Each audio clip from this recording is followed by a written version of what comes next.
Hello, everybody. Welcome back to the show. My name is Cameron English, and this is the Science Dispatch Podcast, episode 33. Dr. Chuck Dinerstein with me, almost as always. Chuck, how are you this morning? I'm great. And I gather from the tone in your voice that you're a little under the weather.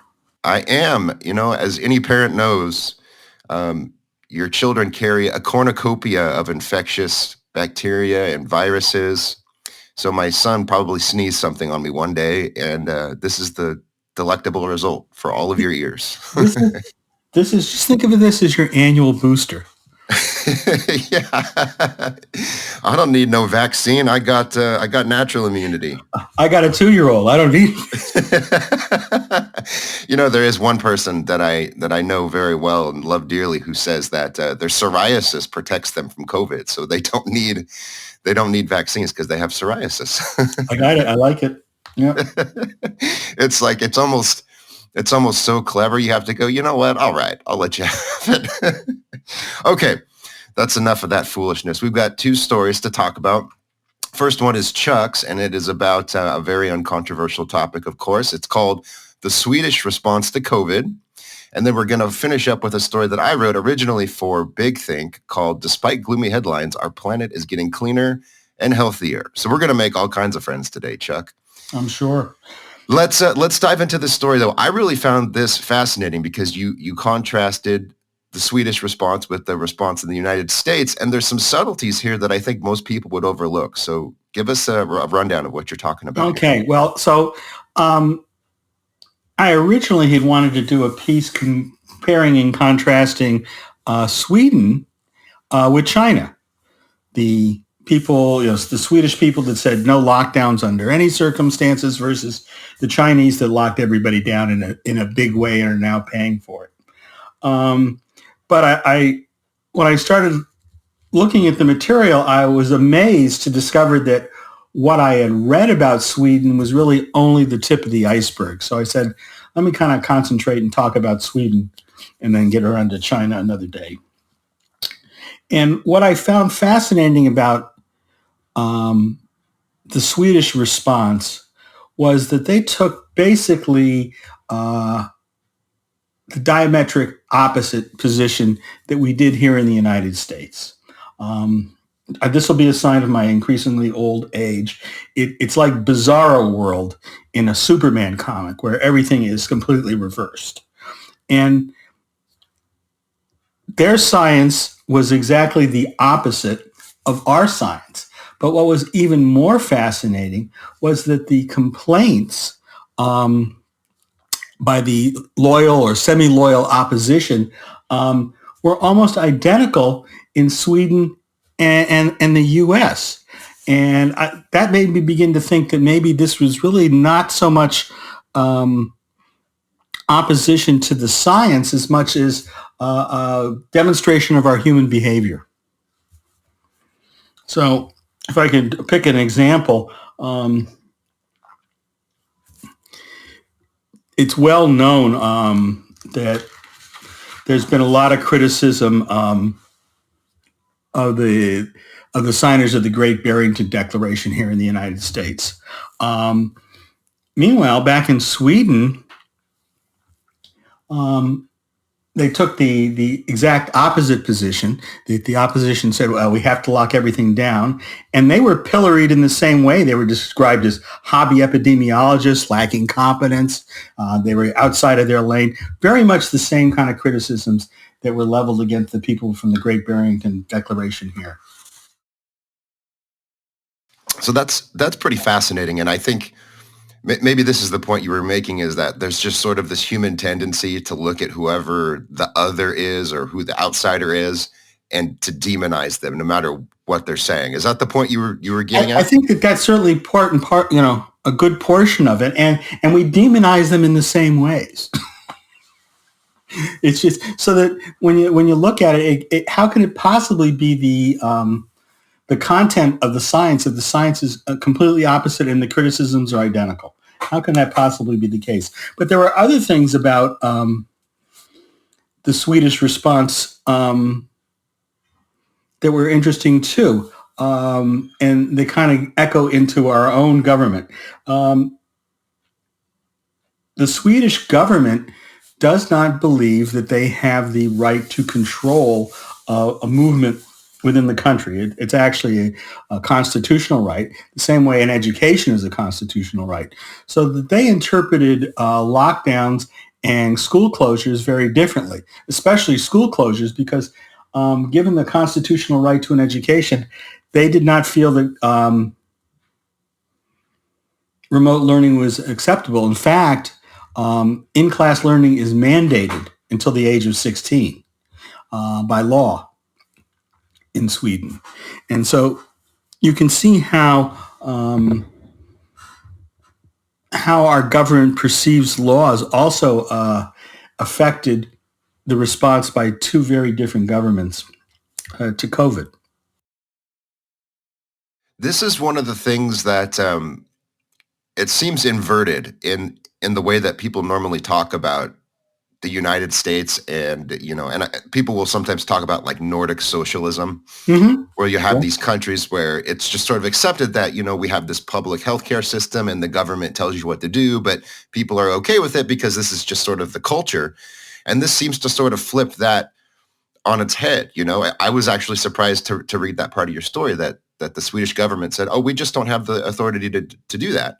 And then in the United States, they said, well, not only do we have that authority, we're gonna use it, and we're gonna interpret things creatively so we can do even more. And there were different examples that we don't have to talk about here. But well, so there was another thing that that's we have this image of I have this image of Sweden because I've never been there, so everything I know about Sweden comes from watching the Muppets or news reports.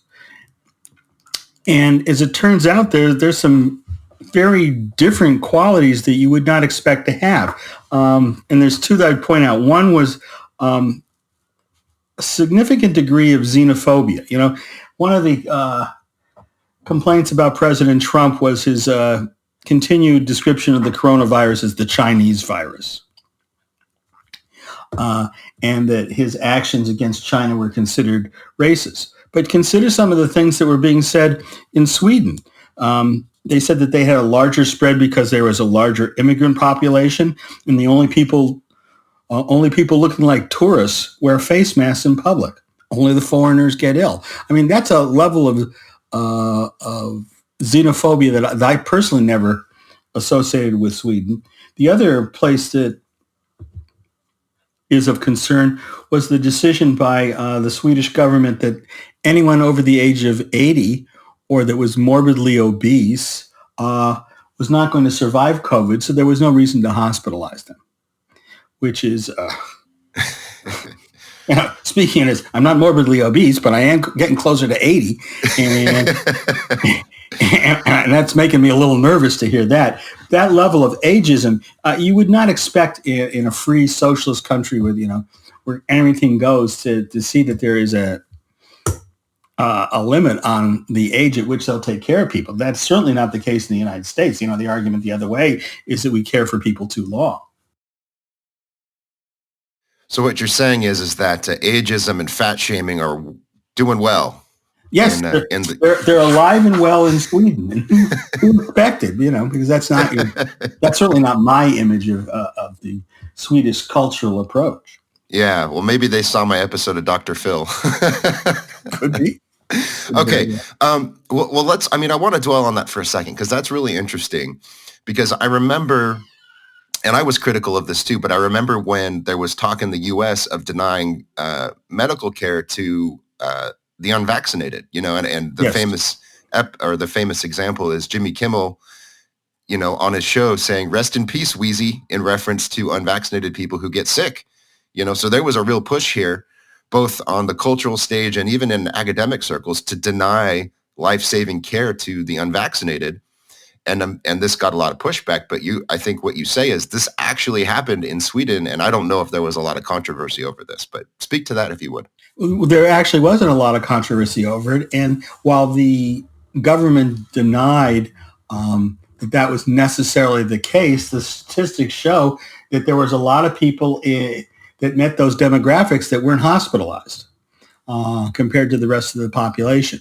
So once again, the government seems to be speaking from both sides of its mouth. Now, I would argue that I think there was a cultural push to deny care to the anti-vaccinated, but in defense of the healthcare system, we don't deny care to anyone, at least on an acute basis. Chronic basis, there's problems there that are not particularly germane in this setting, but here you come into the hospital, you're taken care of. It's whether you're vaccinated or not. Now, will a physician or a nurse mutter under their breath? Yeah, that will certainly happen, but they'll still be taken care of, and they'll be taken care of in an appropriate way. Okay, so there's two other things I want to cover before we move on. The first is their approach to schools, which I was surprised to read about as well. And then I want to talk about the outcomes and see how they did overall. So when we're looking at the schools, this was striking to me. So they actually said face masks were not allowed in schools, if I read your article right. Correct. Schools for kids up to age 16 remained open in most cases. Distance learning was not allowed. And in fact, parents who tried to keep their children home were reported to social services. Yes, because as I said, it's in the Constitution that every child has a right to an education. And the interpretation of that was it's an education in the classroom looking at the teacher. Fascinating. Okay. And then the Public Health Agency, which is the equivalent of our CDC, said they denied or downgraded the fact that children could be infectious, develop severe disease, or drive the spread of infection in the population. So I guess that leads to the final thing I wanted to talk about, and say more about the schools if you want. But how did Sweden fare overall? And I know it's a much smaller country than the U.S. and some of these other nations. So we have to be careful with the statistics. But how did they do overall? So it's interesting. As I pointed out, they have 96 intensive care unit beds in Sweden for a country of 10 million. We have well over 1,000 intensive care unit beds in New York for a population that's slightly less than that. So they're a very different health system, as it turns out, than us. The data is, as with much of the data around COVID, unsettled. Let's call it unsettled. But it appears to be that Sweden did not do as well as its nearby neighbors, either in terms of cases and mortality or in terms of GDP, which is the thing that they were doing most to protect. So it doesn't seem to be that a complete non-lockdown approach worked any better than the approaches taken by their neighbors, which is basically the same approach we took here in the U.S. And I think, just to project, I think that we're going to see that we have a similar problem with China, which is at the complete opposite end of the spectrum. They're having a real tough time unwinding lockdown in the same way that our public health communications here in the United States has a tough time unwinding fear. Okay, so, and again, we don't have to spend too much time on this, but this is one of the questions I was really fascinated by throughout the pandemic. And I wrote about it a little bit in that I was criticizing everybody because everybody played with the numbers in whatever way it suited them, you know. So when Florida was doing better than California, you had the I don't know, lockdown proponents, whatever you want to call them. They would say, well, see, you know, California has a greater population density in their big cities, and so it's not fair to compare these states. And then when it flipped, when Florida started improving for whatever reason, I'm not sure what it was, all of a sudden, you know, population density didn't matter, you know, or the fact that Florida has an older population on average didn't matter. You know, you just sort of you just sort of rolled with it, whatever your position was. If you were on Team Red, you said this. If you're on Team Blue, you said this. And I sort of got that impression with Sweden as well. So I'm wondering, I mean, how do we make heads or tails of this? Because it seems that depending on what data set you look at and for what time period, you can make whatever argument you want. What are your thoughts on that? Well, I think you're 100% correct, because we don't view this as a dynamic process, and we think that somehow we continue to control things, and that makes it difficult to actually look at the science and parse things out. It was a novel virus, so all of the things that took place were in fact new to science, and science lagged behind events by several months.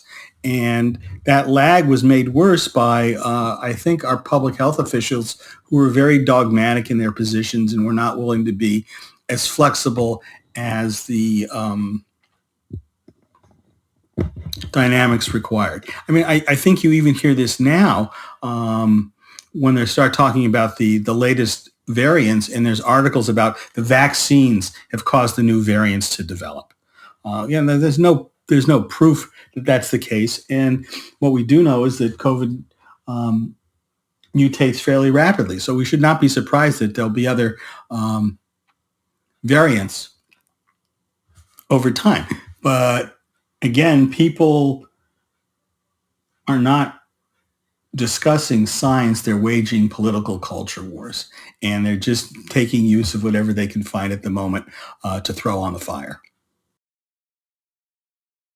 So as always, it seems that the biggest lesson is one that we're not going to learn, because that would involve everyone saying, hey, I got this wrong. Sorry. Yes. Yeah, it's very difficult to say, I got it wrong. Did I just do it? I'm sorry. I didn't even mean that. And to look objectively at the data. Yeah. I don't know what to say, man. I guess we can just, I don't know, cross our fingers, say a prayer, whatever. I don't know. Well, hopefully we get, a few decades until the next one of these nasty pandemic level viruses breaks out, so we can hopefully, this sounds morbid, but the older generation will die and maybe the next, our kids or grandkids will be a little more thoughtful in how they approach. One can only hope. Okay. All right. So let's turn to some much better news. I think everyone should be happy about this, but they won't be. People give people good news, sometimes they get mad. So the story I wrote for Big Think and we republished on acsh.org was, despite gloomy headlines, our planet is getting cleaner and healthier. So Chuck, every once in a while, I just like to write a story that's positive, that as long as there's data behind it, because the headlines are always bad. And I quoted a few examples here, and this was written right around the time the COP27 climate change conference was going on, and the headlines were all scary, right? I mean, the World Health Organization said people are already dying because of climate change. McGill University said low levels of air pollution are deadlier than previously thought, and then NPR had a headline the same week that said, Brazil is paving more roads in the Amazon, and this is going to cause even greater deforestation. We're all going to die, basically was the theme of this. And so I said, all right, well, let's go look at the numbers. And I just went through a few typical examples. So I looked at pollution, and I looked at deforestation, I looked at food production, I looked at climate change. And on balance, if you look through these different things, and we can take them one at a time if we like, what you find is that as the world gets wealthier, we invest more resources in environmental cleanup and environmental protection and sustainability. And on balance, things get better. And this is encouraging. And I think there's a lesson to learn here in that there are particular actions we can take that make the world a better, healthier, more comfortable place. And we should pursue those. So what were your thoughts on this? Oh, I think you're 100% correct. I mean,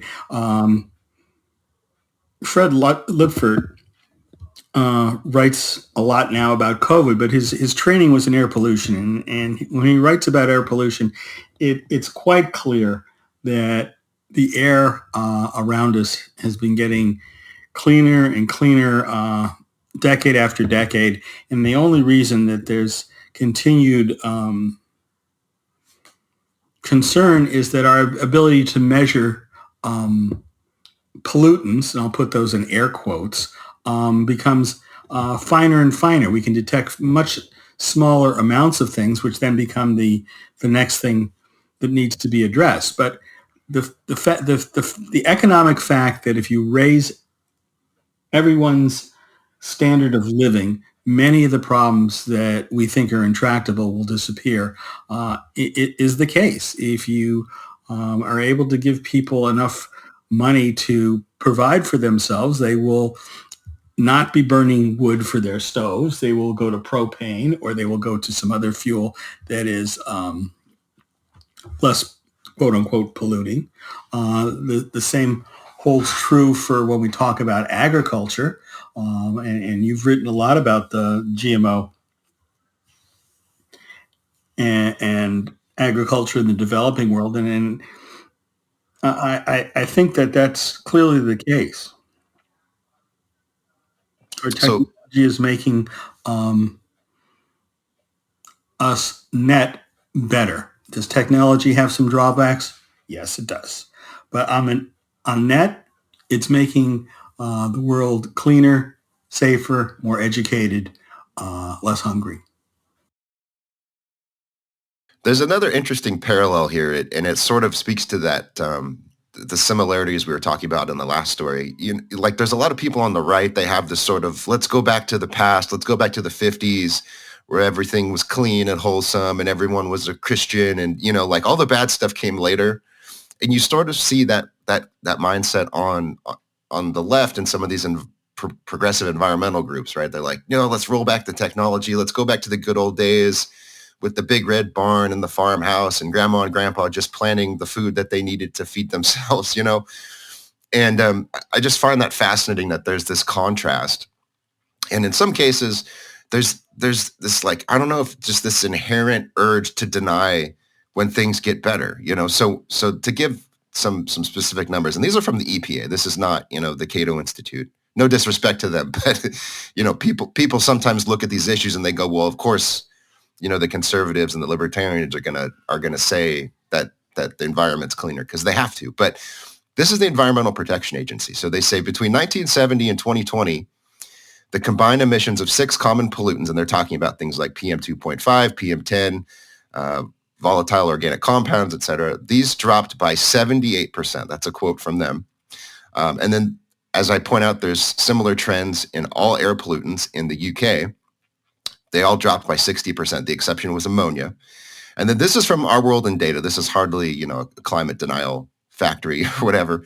Our World in Data says, what becomes clear is that far from being the most polluted in recent history, the air in many rich countries today is cleaner than it has been for decades. And that's what you were saying a minute ago. So these are significant changes.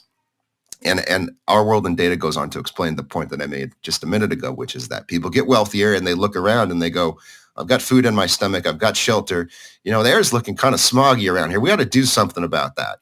So you turn your resources to cleaning up your air because those more fundamental problems have been solved more or less because you have food and you have shelter. So you look for other problems to solve. Another really big one was growing more food on less land. So basically over time, and we don't have to spend too much time on this, but after the Green Revolution in the middle of the 20th century, led by Norman Borlaug, who was a plant pathologist, if you're not familiar with his work, we started introducing these high-yield crop varieties around the world, and this dramatically improved yields, per area of land. And so this has resulted in an absurd number, Chuck. I don't even know what $83 trillion looks like, relative to my own bank account. But this July 2021 study found that the innovations during the Green Revolution saved the world $83 trillion. And I presumably this includes, the cost of food production, the cost of treating sick people, basically all of the economic loss that would have resulted from not having enough food. So, I mean, it's a stunning development, but the study, they go on to point out as well that the amount of land committed to agriculture has gone down, because if a single crop produces more food, then you don't need to cut down more trees. So you're feeding more people, and you're also reducing deforestation, which of course has plummeted. And again, I cite a study from Our World in Data here, and they say that the world passed peak deforestation in the 1980s.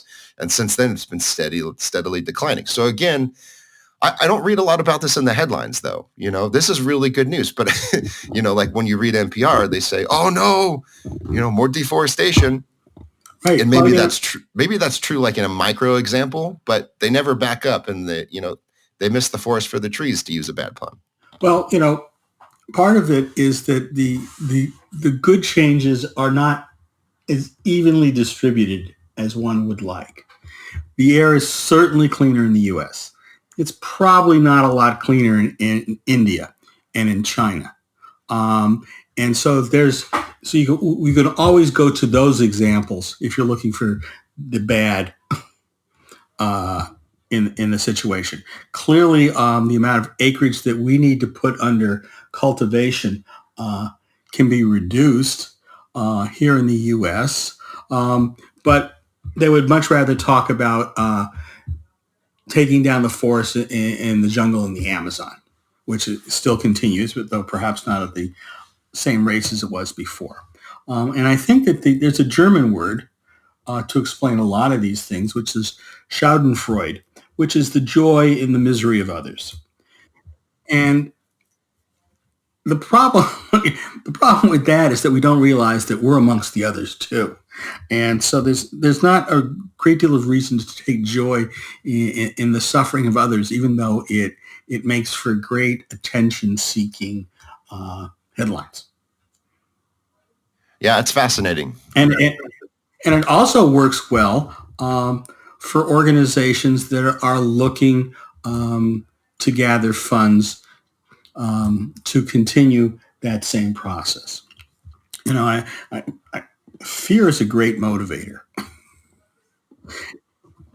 And I think that some of the times that we read these things, like lately the Consumers Report about the lead and cadmium in chocolate bars, are based more on an attempt to get some donations than to bring some rationality to our conversations.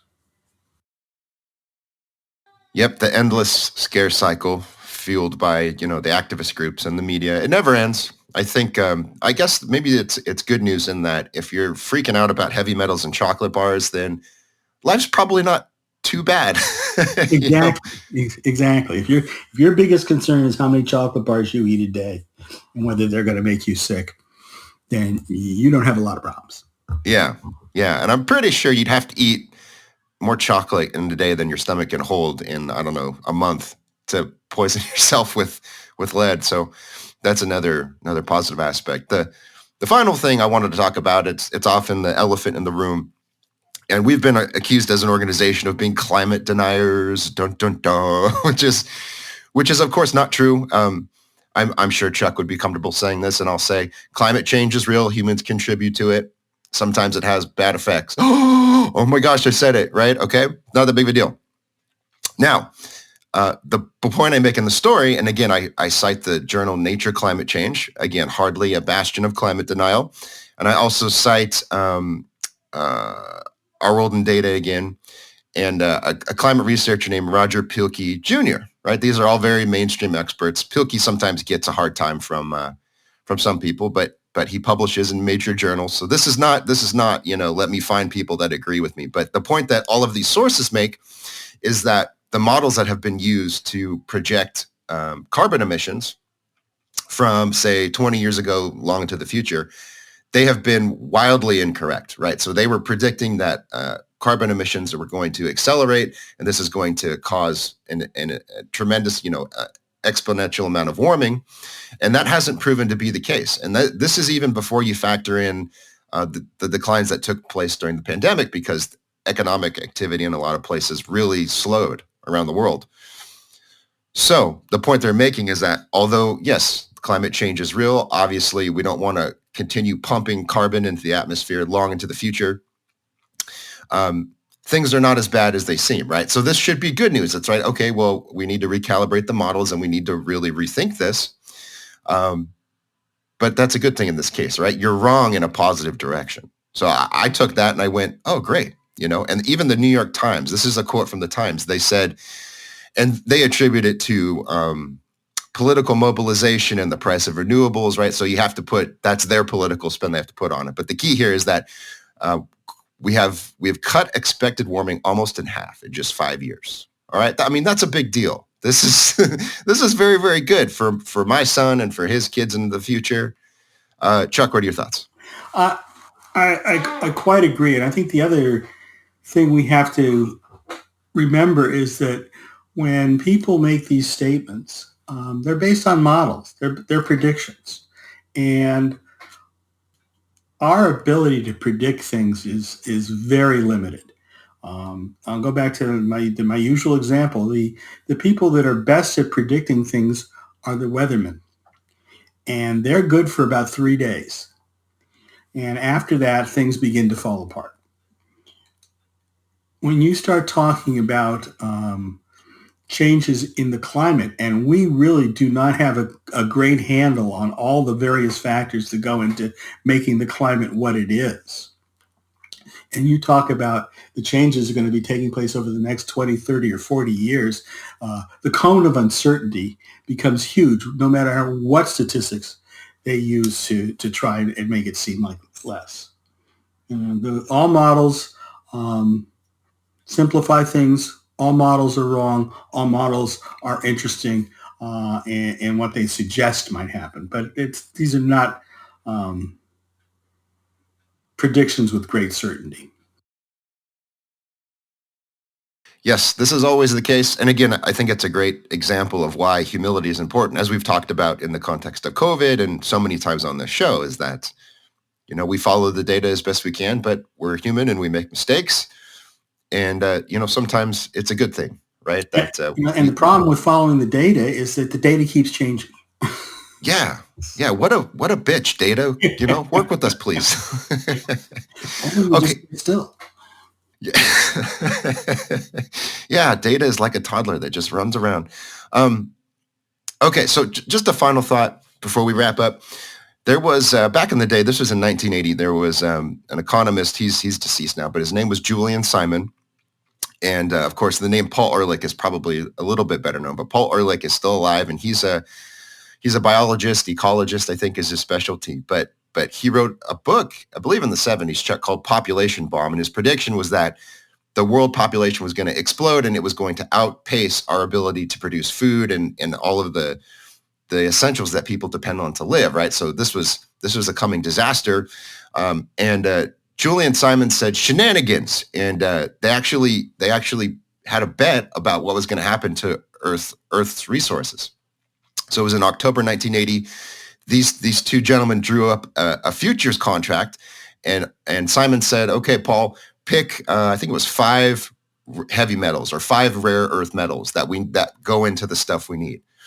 And if the prices of these collectively go up, I will pay you the difference from today's price to the futures price that they reach. And if they go down, you're going to pay me the difference." And by the end of this time period, it ended in October 1990. So they did it for a decade. At the end of this period, the basket of metals that Ehrlich had chosen had fallen by more than 50% in price. And I mean, this is right. This is a huge victory. This is a blowout, if you will. And the point that Simon was making, and he made it in a book that he wrote around this time, was that human ingenuity is the ultimate resource, right? So when there's a problem, we turn our energy to it and we go, let's fix this. So we find, in this case of these resources we need, we find new sources of them, or we find alternatives that are more sustainable and less expensive. And this drives down the prices. And that's the lesson that I think even today, so many people fail to grasp. They will say, if we keep growing at this rate, we're going to need 10 planets worth of resources to feed people and this and that. And they can't grasp this concept that things can get better because of technological improvements or any other improvements, Chuck. So any final thoughts before we wrap up? No, I think you captured it all today. Aw, shucks. All right. Well, we're going to call it a day then. If you guys want to get these stories that we talk about, you just go to acsh.org, go up to the top, click on the subscribe tab, punch in your email address, and that will put you on our Science Dispatch newsletter list, and then you will get these stories 3 times a week. So the ones you read the most are the ones we talk about on the show. And when you show up here, you'll be in the know, and you'll be ready for these conversations. You can also follow the organization on Twitter. We're at ACSH.org. And of course, just go to the website, acsh.org, and read all the stuff, and you'll get a little bit smarter. Thanks as always, and we will see you next week.